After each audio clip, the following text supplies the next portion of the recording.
Good morning and welcome to the October 26th, 2023 Zoning Board of Adjustment meeting. And please bear with us, this is our first time trying out this room, so if it looks like we're not being professional, it's just because we're really out of the ordinary.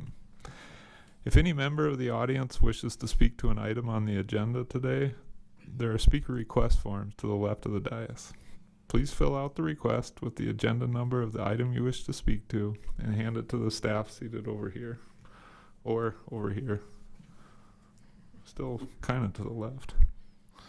At this time, we would also like to ask that if any member of the audience wishes or has an electronic device or cell phone, please turn it off or turn the ringer to silent. If you need to take a call, please step out to the hall so the meeting is not disrupted. Public hearing on item number 1, the October 5th, 2023 Zoning Board of Adjustment meeting minutes is hereby opened. Thank you, Mr. Chair. Item number 1 is a variance to reduce the front yard No, it's setback. meeting minutes. We have My apologies. sorry. Is there? Second. Okay, I heard Brooke move approval of the meeting minutes. And Vince seconded that. Any discussion on the motion to approve those minutes? All those in favor, please say aye. Aye. Aye. Opposed? Motion carries. Item number 2. I'll apologize. I'm trying to lose my voice here, so bear with me. Item number 1 is 23 VA 20, a variance to reduce the front yard setback from 35 feet to 1 foot, and a variance to reduce the side yard setback from 5 feet to 4 feet. And it's for a shed, and that shed is located right there along the street.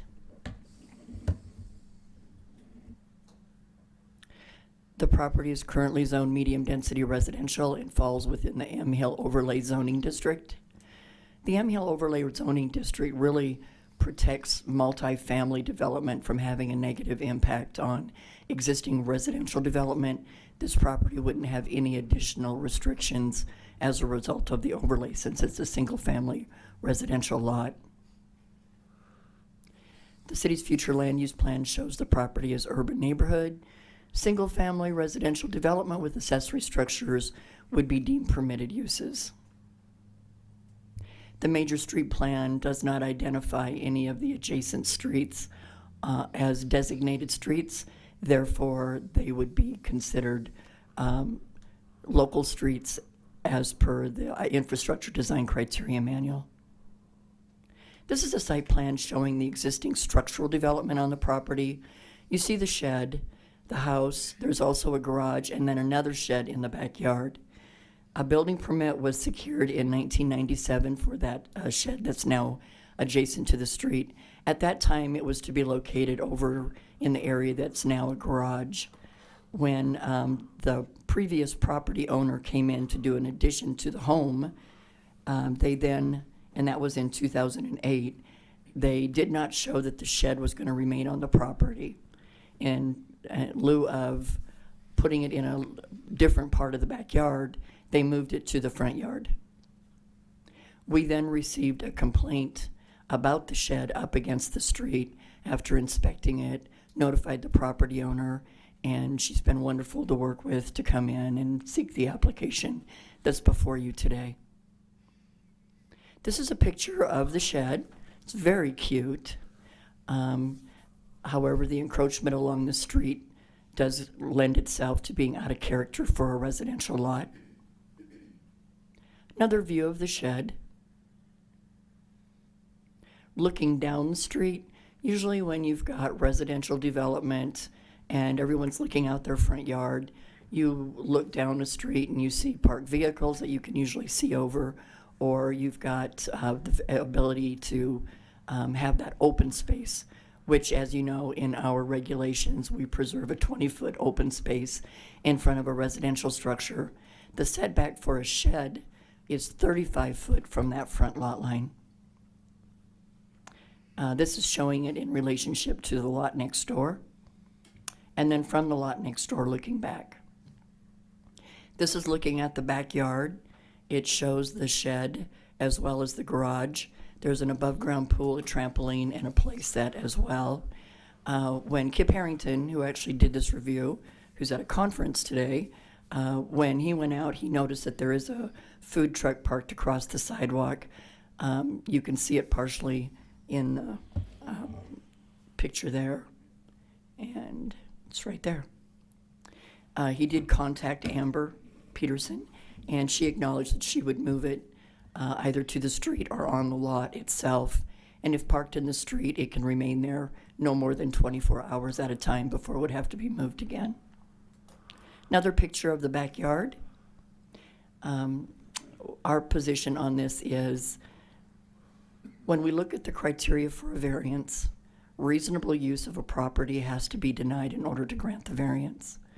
The existing shed, the garage, and the residence grants reasonable use. In addition, if there is an alternate solution, then potentially that variance could be denied so that the structure could be relocated.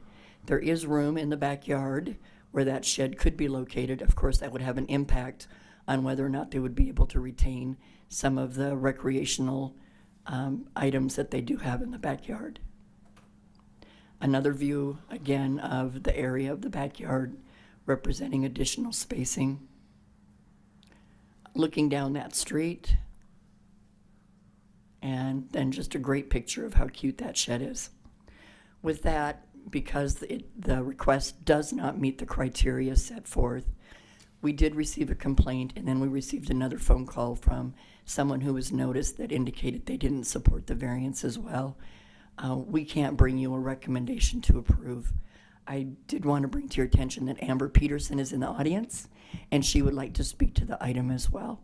I'll stand for questions. All right, Mrs. Peterson? Hi, I'm Amber. That is my shed.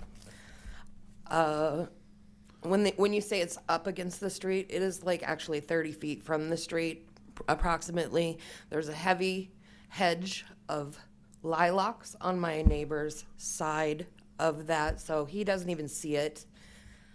I have spoken to a lot of my neighbors, whoever I could catch at home when didn't have vicious looking dogs yesterday.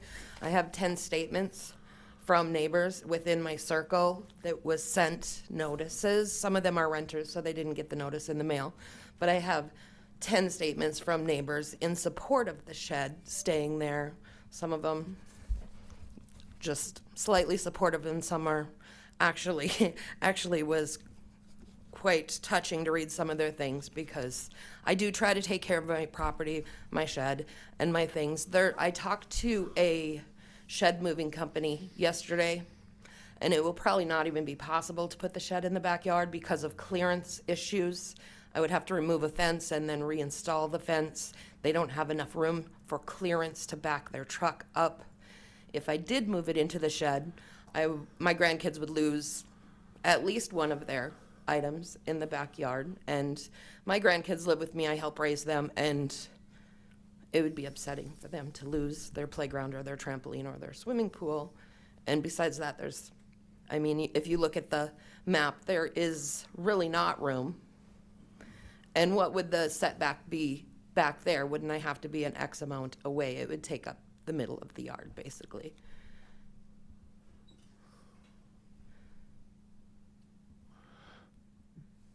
Thank you, Mrs. Peterson. If any of the board members have questions for you, we'll call you back up, if that's all right. Do you want to see any of these? If you want to pass them down the line, that's probably the easiest way to do it.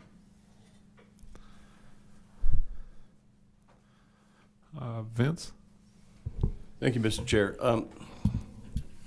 How long has this shed been there? Are you asking me? I believe We'll go to Vicki on this one. Vicki?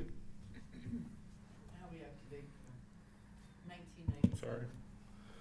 and remind me again, what is the reason why this came up if it's been there since '97?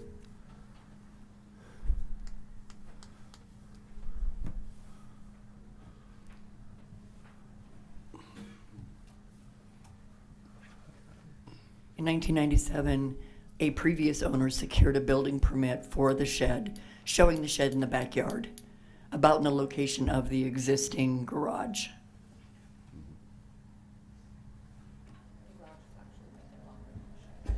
When they did this addition onto the house, in actuality, that bumped the shed. They showed that it was going to be removed from the property. It didn't quite get all the way off the property. They moved it to the front of the lot, and there it stayed. And then in 2008, once that addition was completed, the shed ended up over here. And at that time, the homeowner was not, I assume there was a different homeowner? Yes. And the homeowner was not notified of the discrepancy? So the information that the previous homeowner brought in showed that the shed was being removed from the property. Okay, thank you, Vicki. We have to take the site plans that are submitted at face value when they come in. And since you're up, Vicki, can you maybe explain the distance to Silver Street? Absolutely. Is it 1 foot to the property line, but then there's a large right-of-way? Is that what we're seeing? Right, so front yard is measured from the lot line, not the pavement section. When we go out to the aerial, it shows that there's a large boulevard, but the lot line itself is the measurement of it, and hence the 1 foot separation.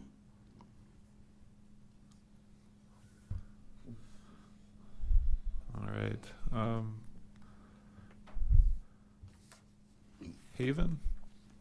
Thank you. The property is listed as being on Silver Street. I'm interested in what the status of Van Buren Street. It appears that they're really using Van Buren Street for access and egress. It's addressed off of Silver Street, but we don't address according to access points. We address on a tight addressing grid system. We have lots of corner lots throughout the city that are adjacent to 2 streets, and in this case, they're taking access from the secondary street. Both of them are residential streets. And I'm pretty sure that the roadway on the left in this photo is the alleyway, I would guess. Correct. If a variance would be approved, refresh my recollection, I guess, what's the status of that going forward as far as renewing it or taking another look at it? So this is a quasi-judicial decision. If those that have voiced opposition to it should find that you did not ensure that it met the criteria for a variance, they would file suit in a circuit court of law, and they would review whether or not granting the variance denied the property owner reasonable use of the property, whether or not it was injurious to the neighborhood, whether or not it stayed in character of a residential lot. And if you find that it meets all of those criterias, then you've met the criteria to grant the variance. And what about the Planning Commission and the City Council? If a variance is granted, is that, I guess I'm kind of asking what the length of time that is effective? Is it reviewed at some point in the future? It does not go on to council. It's a quasi-judicial decision. Any appeal would have to be appealed to a circuit court, and that appeal would have to be filed within 30 days of Zoning Board of Adjustment action. But what I'm asking, I guess if we grant a variance, is that in perpetuity? Yeah, Or it would be granted for this structure only in perpetuity. so it wouldn't by some complaint or anything come back before us at some point in the future? No, if someone didn't like the action, it would be considered by a court of law, and then the city would be involved. Yes. We would have to defend the decision in court. I guess what I'm asking is 5 years from now, if the variance is granted 5 years from now, there are complaints. is that, apparently we don't, that wouldn't come back before us for No. granting a No. variance. I think Kinsley can add to it too. If you grant the variance to reduce the front yard setback to 1 foot for accessory structure, and let's say this structure was damaged by the weather or burned down, they could come back and get a building permit to construct another shed, because you are changing that setback in perpetuity for that type of structure on this lot. And maybe, again, from my recollection, there was another photo that showed Silver Street going north and the street and the shed and the house. That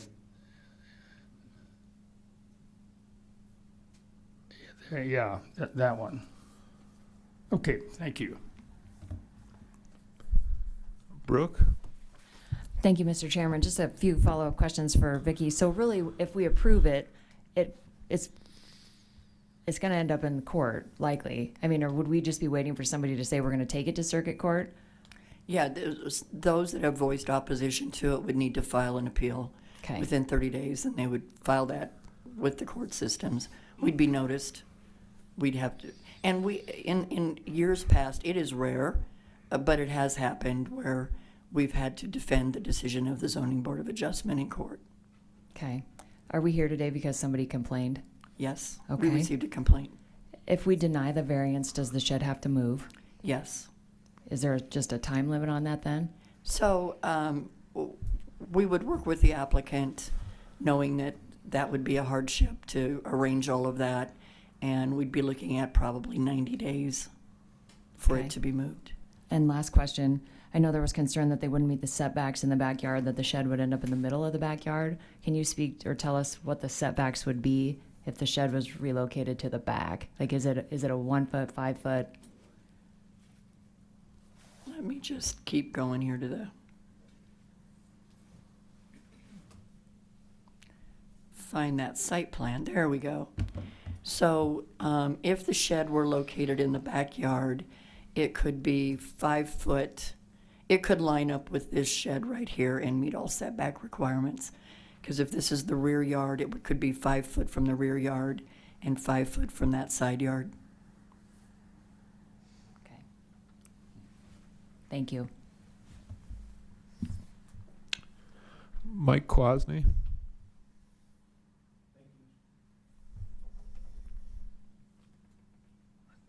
Thank you, Mr. Chair.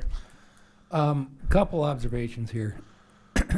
Can that shed be moved backwards towards the house? Would there be room for it if it was basically almost to the house, or what would that cause? That front yard setback to the shed from Silver Street is 35 feet. There's only 27 feet from the lot line to the residential structure, so that's not an option. It has to go on the back side of the house. Okay. Next door, it looks like there's a patio, Front deck, a front deck. That doesn't also require the same distance, or is that considered a permanent structure? front decks, porches can extend into a setback, a distance of 6 feet. And if it was built before 68, it's legal nonconforming. Okay. All right, thank you.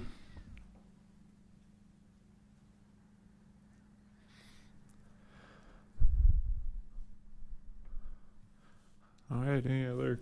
Oh, Karen. Thank you, Mr. Chair. I don't have a question. This is, you can see both sides of this. And I think for us, we want to do the best we can for the homeowners and the citizens of Rapid. But it's going to be hard for me to say this is okay. I mean, not just the precedent that it would have set, but it just doesn't meet any of the criteria that allows me to say this is something that I could defend in court, I guess, is the main thing.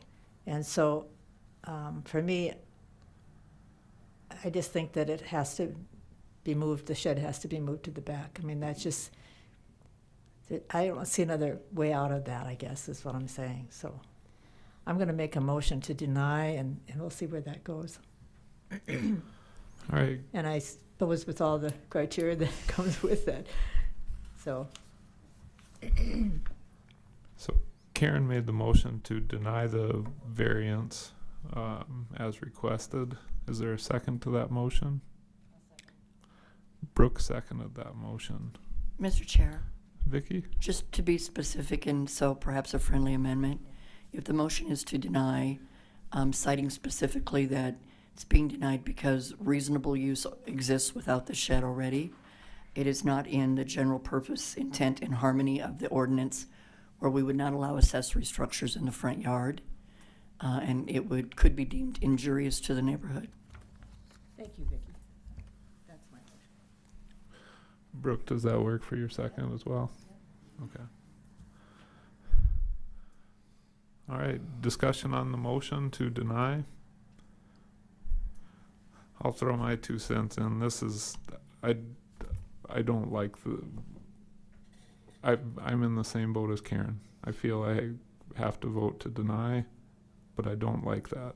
I think this is a beautiful property and it's well taken care of, and we're just kind of stuck here by the decisions made by a previous homeowner that created a situation that the current one is dealing with, and I'm unhappy about that. Any other comments on the motion before we vote? I'll make a comment too. Vince? Thank you, Mr. Chair. This is not an easy one, obviously. I feel like, the homeowner got stuck with something that she wasn't aware of, which if I could make a decision based simply on that, it would be easy. But because we have to consider the future of other homeowners that this may happen to, maybe it's the message that needs to be sent, before you purchase the property. And I understand, because my youngest son is trying to buy a home right now, so I get it. It's not easy. So I just wanted to make sure that I'm agreeing with Eric and Karen on this one. Mr. Chair, Vicky? I think it's well noted that this property owner did not create this situation.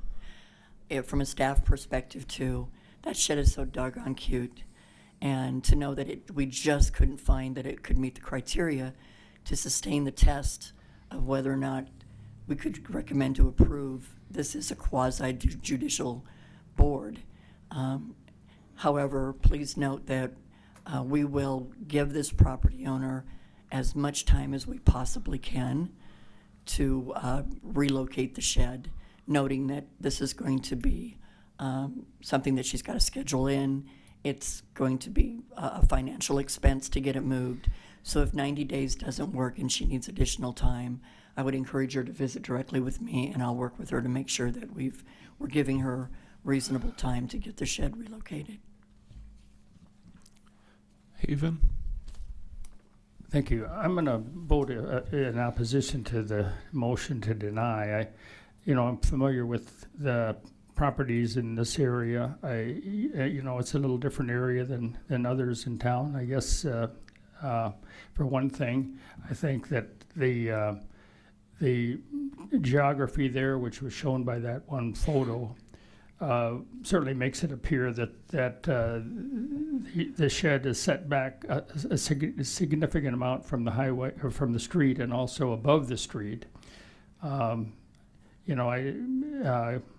can't imagine that Silver Street there's going to be any expansion to Silver Street wider than it is right now. So anyway, I'm in opposition to the motion.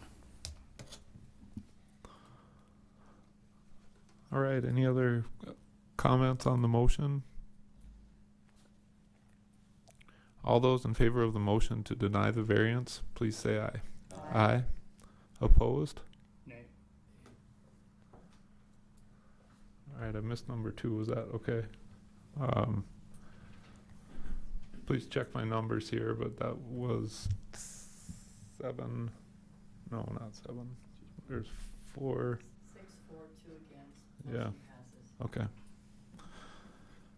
So the motion to deny passes with Mike Kwasny and Haven Stuck in opposition. All right, that's the only item on the zoning board agenda today. I'd look for a motion to adjourn the zoning board. Motion to adjourn the zoning board. Vince made the motion. Second. Karen seconded that motion. All those in favor of adjournment, please say aye. Aye. All right, we will now commence the Rapid City Planning Commission meeting for October 26, 2023. Again, if any member of the audience wishes to speak to an item, there are speaker request forms over along the south side of the room. Please fill it out with the agenda number, the item you wish to speak to, and hand it to the staff seated around the room. Items 1 through 6 have been placed on the consent calendar today and may be approved as a group. Action will be taken on all consent items in accordance with staff's recommendation by a single vote.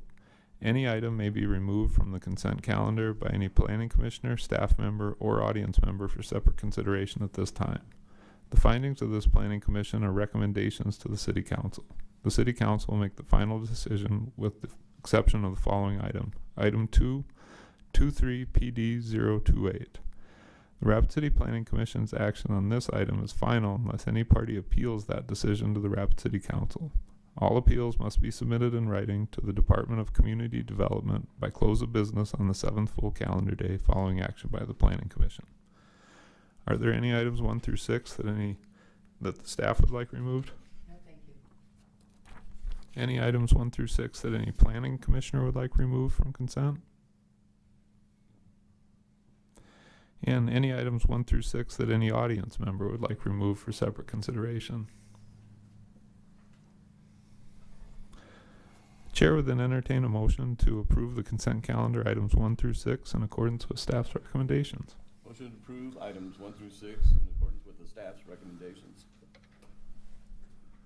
All right, Vince made the motion to approve. Is there a second? Second. Mike Gallagher seconded that motion. Any discussion on the motion? All those in favor, please say aye. Aye. Opposed? Motion carries. Item number 7. Thank you, Mr. Chair. If we could take items number 7 and 8 together. Please. This is an annexation and a rezone for 38 acres, which is located currently in Pennington County at the northern terminus of Reservoir Road. So it would be east of Reservoir Road and north of Homestead Street. By the way, Jim Gilbert, who's sitting in the control booth, has this cool gadget. Is this not like the best thing ever?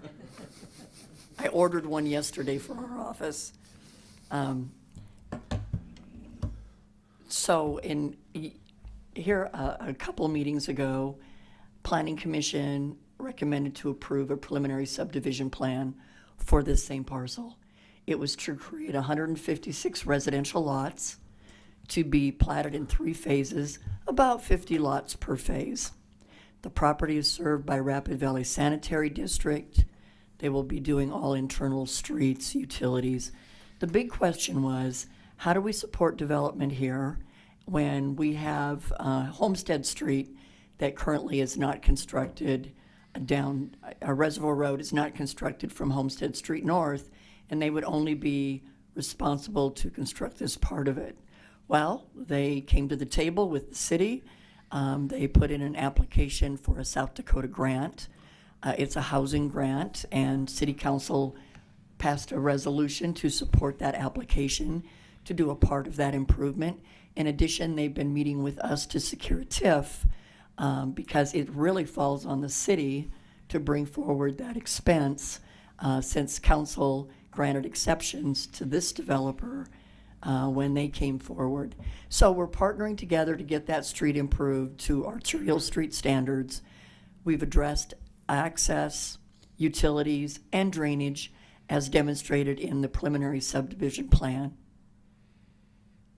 Currently, as I noted, the property is in Pennington County. It's zoned suburban residential district. City's future land use plan sees this as appropriate for low-density neighborhood, which supports the rezone to low-density residential 1. That means single-family homes. This shows that the subject property adjacent to Reservoir Road is along, you can see that's blue, that's a minor arterial street. This is the preliminary subdivision plan that you've already approved. One of the exciting things about this one is that as a part of this proposal, there are 87 smaller lots with smaller homes trying to bring in home ownership to the public that would be under $200,000. You will see a final plan development come forward to secure alternate lot sizes. They are not asking for any exceptions to parking or lot coverage so that we can still address the density issue. But again, as we all know, Rapid City is desperately short of affordable housing. Looking down Reservoir Road, looking south along Reservoir Road, you can see that's a bridge street. At Crystal Mountain and Reservoir Road, and that's looking into the subject property. Looking a little further down on the subject property. Again, just another view of Reservoir Road. So with that, we are recommending that the annexation be approved and that the rezone be approved in conjunction with the annexation. I'll stand for questions. Thanks, Vicki. Karen? Thank you, Mr. Chair. First, I want to say to the city and to the staff that annexing into the city that street and getting that repaired and up to standard, I think it's excellent, and I'm glad that the applicant is working with the city to do that. So I think this is great, and we have to annex it if we want to put good homes up there and have it part of the city. So I just think it's fine. Thank you. Especially if we use TIF dollars for the Yeah. project. Yeah.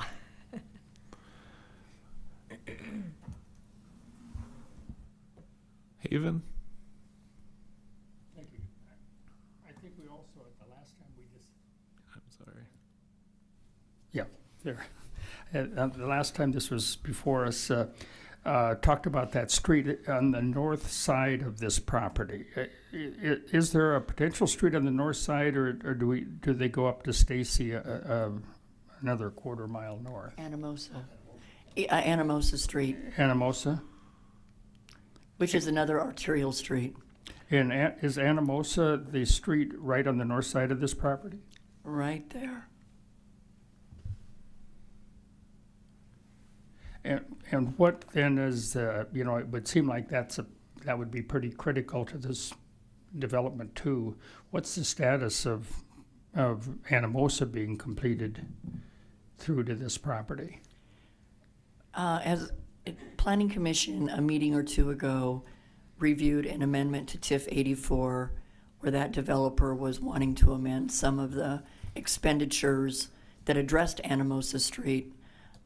They are extending what they want to construct as a part of Anamosa to phase 1 of their project, but phase 2 would have created a connection from Anamosa all the way to Elkville Road, and most likely that connection won't be made under that TIF and built out as a part of Shepherd Hills.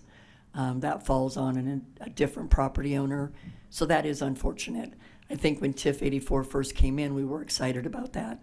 In this case, because they're only responsible for half of it, at a minimum, we'd want some grading to be done as a part of this plat with future improvements when the property to the north develops. So looking ahead, that is an important street connection. But in looking at how this traffic will get in and out, there are secondary streets north and south, and then also where they can come out and get on Reservoir, but they can also go down Bridge, and then there will be another connection here, as well as in the future, as this property develops, getting that east-west connection. Just a part of what we do whenever we're looking at a large area of raw land being developed. We've got to assure that the streets as shown on the major street plan are being provided, but in addition that those local streets get that cross connectivity so that a neighborhood and adjacent neighborhoods owned by different developers have that traffic flow that's needed. And it may not be relevant to this discussion, but are we close to the city limits of Box Elder at this point? Not in this location. Thank you. Vicki, I'm going to kind of piggyback off of the previous two commissioners. First, as far as the annexation goes and building Reservoir Road, if the city is, I guess,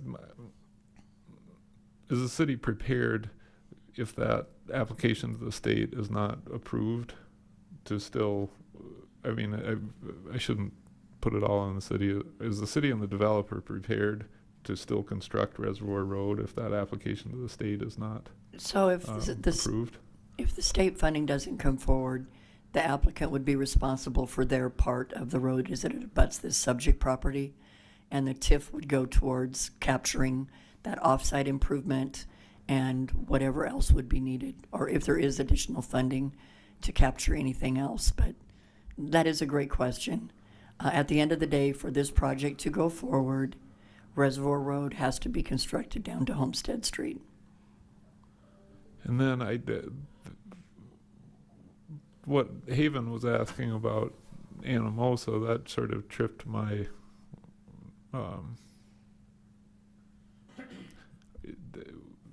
are we considering not constructing Anamosa as a part of this project? So aren't we just creating the same issue we have at Reservoir currently if development happens up there in the future? They would be required to dedicate half of the right-of-way and to construct the road unless other agreements could be come to. And I know that there's discussion that they want to grade it for now, but not construct it at this time. Do you have the ability to, I mean, in this area, we've had the issue where something gets developed and then a long time happens. All the lots in the development are sold. We have a bunch of homeowners, but the developer's not around anymore. Is there a way to ensure that that doesn't, I mean, I'm assuming Anamosa is going to be built, but it's just a matter of when. Decades? I don't know. In order for them to plat the property along that northern area, they are required to dedicate half the right-of-way and build the road. I would assume that in order to get to the just grading, they'll request an exception to the Infrastructure Design Criteria Manual, and then there will be terms assigned to that exception to ensure that that improvement does get provided, or their fair share of it. We've learned lessons as the years go on. If a developer doesn't like the conditions that staff approves an exception under, they can appeal it to council. If the elected officials choose to remove the conditions, then we sit in the condition we're in on Reservoir Road, which is exactly what happened there. We were in support of deferring that improvement, but we wanted them to commit to some cost expenditure, and then council granted the exception and removed that requirement. And then this is just to call my own self into question. Are these questions I'm asking a part of the decision that we're making now, or is that something that comes in a future part of the applications for development? Well, you know, if I'd have made this presentation differently, you probably wouldn't have even asked these questions. But I like the full picture. The good news is that we're going to see a final plan development on this property, and then we can really get into the weeds as we bring that forward and have these discussions and look at timelines and anticipated areas of phasing and try to find better solutions than just conceptually trying to think ahead, knowing that we're addressing Reservoir Road because of a similar development to the west of this that noted that they didn't need it for access, so why are they responsible to build it? All right, well, I'll stop then. I don't have any problem with annexing this or rezoning. Mike Kwasny.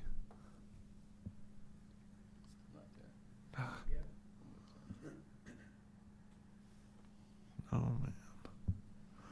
There we go. Got Thank it. you. I lived up in this part of the country for many years, and we're developing, it just feels to me like we're developing similar to what we have on Sheridan Lake Road, where the access points are not good. And we're limiting some of the access in and out, forcing people down streets that are heavily, we have residents there, and they're not streets designed to have heavy traffic, whether it's Ennin or whatever streets that are here. It just would be great if we got off this and start developing some of these major thoroughways to allow some of this development.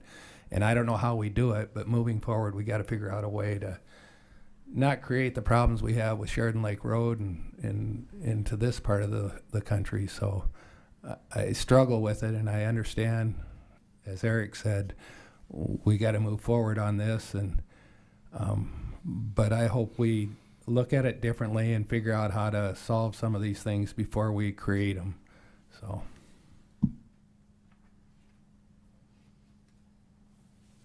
Thanks, Mike. I agree with that. The city needs to be part of the big roads at times. Any other comments, questions on this item? Karen? Thank you, Mr. Chair.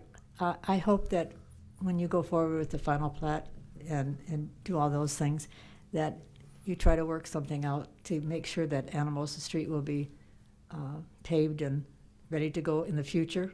And I know that's a tough thing to do, but I agree with Eric and the comments about Anamosa Street, because the top half with the developer on the north, he'll have to pay his half, but the bottom half is left open, and down the road, different property owners like they have on Reservoir Road now is going to be an issue. So I just hope you can work something out for that future. So that's all my comment. Thanks.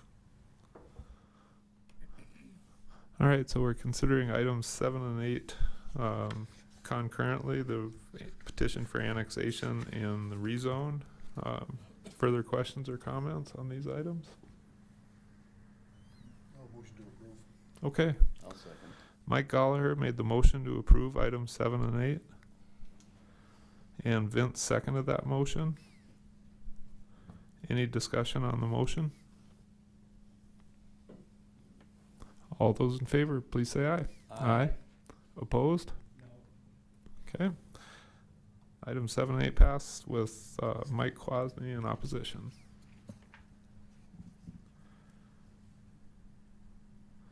All right, I think that takes us to the end of the regular agenda today. On staff and planning commission items, we have election of officers. Thank you, Mr. Chair. You have 3 positions to fill, the chair, vice chair, and secretary, with a reminder that the secretary doesn't have actual secretarial duties, but just fills in the absence of the chair and vice chair not being able to attend a meeting. And every once in a while has to sign something. And yes, and bring donuts. Ah, oh yeah. There you go.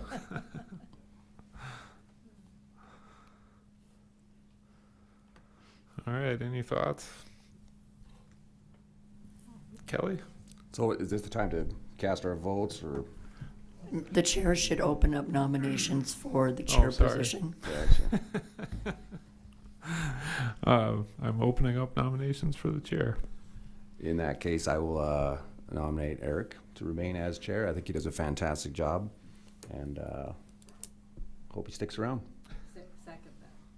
Oh, thank you, Kelly. That's very nice.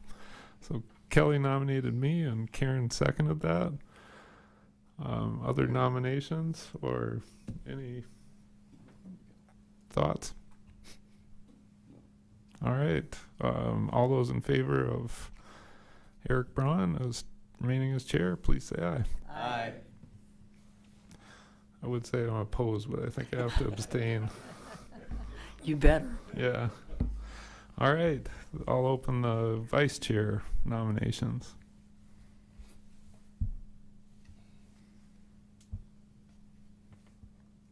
All right. I'll nominate Vince. I'll second that. Any other nominations?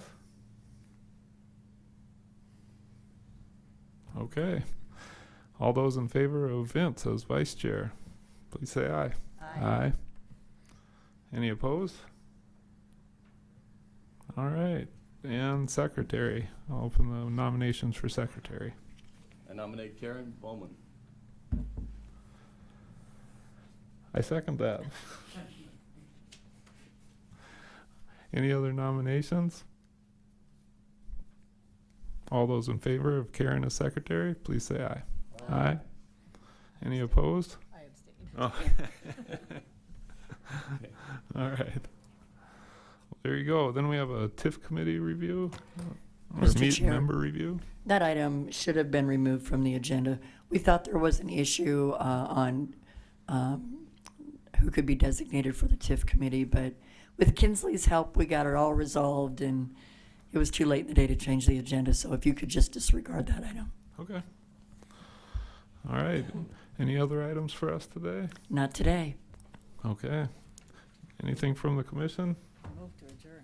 All right. Karen made the motion to adjourn. Second. Vince seconded the motion. All those in favor, please say aye. Aye. Aye.